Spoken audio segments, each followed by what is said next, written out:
Dragon Dogma 2's endgame changes more than you think by giving you access to new gear, quests and bosses, as does New Game Plus that adds some exciting ways to become even stronger. After you had the credits roll, you can pick the new restart game with current level and equipment option from the main menu. The game will ask you to confirm your choice like 4 different times, which is of course because it will overwrite your base game save file, meaning you can't go back if you proceed. So if you're ready to enter New Game Plus, just keep confirming that's what you want to do and you'll start back up from the beginning of the game. While your level is already the same as your first playthrough, you don't have access to your inventory straight away. Instead, you regain your stuff pretty soon after the tutorial, as you need access to your storage, and the first opportunity for this is the Border Watch outpost, where you also re-receive your pawn. With all your equipment back on your character, it's time to head to Vernworth, and you'll probably notice some pretty important things on your way there. First is that the Fog of War has been completely removed, so you can view the entire map, although sadly any port crystals you placed have also been returned to storage, so you have a lot of walking to do. The second is that enemies and the experience you get from them are the same as they were in your first playthrough. So where you might have struggled a bit in the beginning, most of Vermont is a cakewalk in your second playthrough. And you can become even stronger thanks to a new selection of weapons and armor that's available at any blacksmith in the game. These include some pretty cool new additions, quite literally when it comes to the new Ice Elemental Duo Spear for the Mystic Spearhand. But for the best gear, we want to head to the Dragon Forge close to Batal, as he also has an entirely new set of weapons and armor for sale that will cost Worm Life Crystal, so the resources gained from killing dragons. And these items are by the way also available in the endgame, more on them in a moment, but the Dragon Forge actually also has some new features that you can only access in New Game Plus. These include day-long buffs to experience gain, discipline, stamina recovery or affinity gain for NPCs, and you can also increase the stat buffs you get when leveling up a specific vocation. But more exciting is that you can also improve a single skill to halve its stamina cost. Especially on high DPS abilities like the Spearhand's Wild Fury or the Thief's Skull Splitter, this will of course help you spam the move even more. So out of the new options, this one is the most worthwhile in my opinion. So you could argue that starting a New Game Plus first before going to the end game is smarter, because you'll already have the special Dragon Forged upgrades available. That does of course also mean that you have to replay the full main quest again, so it's up to you to decide if it's worth it. Because even on your first playthrough, you can immediately go to the end game. We'll tell you how in a moment and how you access New Game Plus as well, but let's first look at what the end game has to offer. In short, shit has hit the fan, and our first order of business is finding out what the hell happened. Go to Bakbatal and enter the Forbidden Magic Research Lab, where on the second floor you can recover your pawn and discover a bit more about what's been going on. And while you don't learn everything here, let me give you the short rundown, as there are a couple of things that are really important to know. The first is that this unmoored world you now find yourself in works on a doomsday timer, meaning you have 12 in-game days to completely stop the red fog that starts flooding the map. This will make some areas inaccessible until eventually the whole world is swallowed up. Luckily there is a way to stop it, but more on that in a moment. Because the biggest deal by far is that when you die, you are sent back to the beginning of your adventure in this new world. Now you can still use an inn save and use that as a checkpoint, but sleeping at an inn of course passes time, so you don't want to use this too often. I chose to just bring as many wake stones as I could, as well as healing potions, as those can be used to save you from dying while at 0 HP. We mentioned that in our secret tricks video, and we're actually working on a follow-up with more secrets, so subscribe to not miss that and leave a like if you enjoyed this video so far. But yeah, there are more big changes for the endgame. When out exploring, you'll also notice that the many rivers and lakes that of course used to insta-kill you and your pawns are now laid dry, meaning there are a lot of new areas, paths and hidden caverns to explore. And while you are on a timer, getting around is easier than it was before the endgame for 2 reasons. One is that new port crystals have opened up at key locations like the Sacred Arbor and the Volcanic Islands, plus any port crystals you placed before the final mission are also still in place. And you will need to use port crystals a lot more in the end game, as ox carts are no longer available, so they're the only way you can fast travel. But luckily the fairy stone item needed to teleport to one of these crystals drops way more often in the end game, both from roaming bosses and the chests in new locations you can visit. So while you are on a timer, you're able to get around the map much quicker than you were in the base game. And as I said, there is a way to extend the timer and stop the advance of the red fog, and it has to do with these giant red beams of light that have appeared in several key locations. You'll likely come across your first first one in Batal, right in front of the palace after you retrieve your pawn. That one triggers a small quest where you fight a couple of monsters, but the other beacons will summon a massive dragon, way more dangerous than the ones you find in the base game. And again, since dying has big consequences in the end game, you want to make sure you are prepared for these fights. Bring enough healing items, your favorite vocation and their best weapons, and some strong pawns as well. I found that the mirror shield from the spear hand is still absolutely clutch for survivability, and a pawn in my party with the Meteoron spell did some heavy lifting in the damage department. Thanks to the added fast travel options, I was able to clear these beacons out relatively quickly, which is of course something you want to do as it slows down the progress of the Red Fog. In fact, beating all 4 beacon bosses completely stops the advance, meaning that after doing that, you are free to explore the map at your own leisure. The first one in Batal that you'll see immediately after retrieving your pawn is a sort of tutorial, since it's pretty easy and it doesn't involve an actual boss fight. The first of the 4 bosses we want to beat is over here next to Vernworth, then there's one right next to the new port crystal in the Sacred Arbor,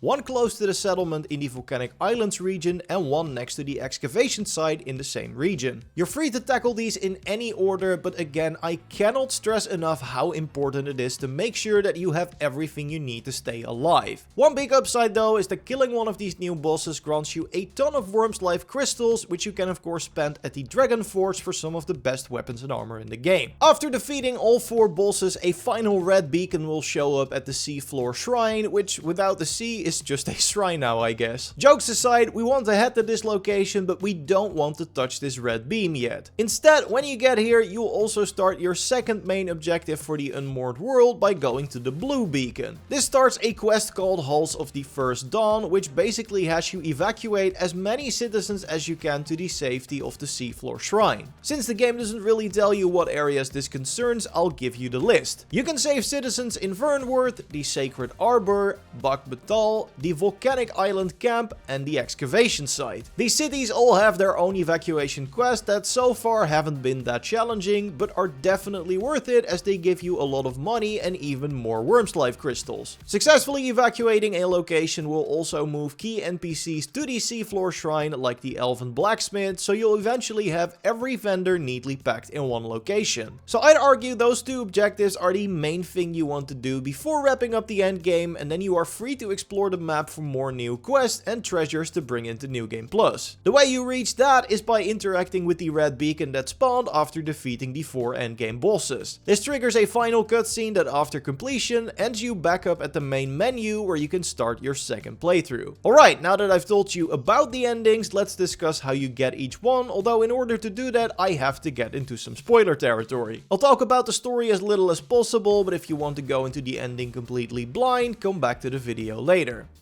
Alright, if you're still here, your choice of ending depends on 2 actions you can perform in the game's final mission. Basically, as soon as you are presented with the dragon that stole your heart, you have your first major choice. You can walk away, which leads to the bad ending, so don't do that and attack the dragon instead. This will prompt him to pick you up and fly you to the boss arena. You can actually move around while you're on his back, which is important for reaching the secret ending in the end game, but if you want to go straight to New Game Plus, just enjoy the ride until you are dropped off in the boss arena. Defeat the dragon and you'll eventually end up in the throne room where the credits will roll. Once they finish rolling, you are returned to the title screen where you can choose to start New Game Plus. Important to note though is that the Pathfinder, so the spectral guy who sent you out on your journey, is also in the throne room. Talking to him once won't do much, but if you speak to him a second time before the credits finish, the game puts you back on the dragon's back, giving you another shot at unlocking the secret ending. If that is what you want to do, you want to make sure you have the empowered Godsbane blade in your inventory before you start the final mission. Then, while the dragon is in flight, climb down to where its heart is, which will begin to glow if you are in the correct spot. Go into your inventory, use the Godsbane blade, and then look at the bottom right button prompts and use the blade on yourself. This will trigger a cutscene at the end of which you will end up in the Unmoored World in front of the Dragon Forged Cave. Again, this can be done on your first time playing the mission or after going back from the throne room. But if you don't use the blade before the dragon lands, you will have to fight it and you will trigger the normal ending. If you found any cool secrets in the endgame or in New Game Plus, let me know in the comments. Subscribe for more Dragon's Dogma videos, leave a like if you enjoyed this one, and watch our previous video on secret tricks you likely didn't know by clicking on the screen. I will see you in the next one. Goodbye.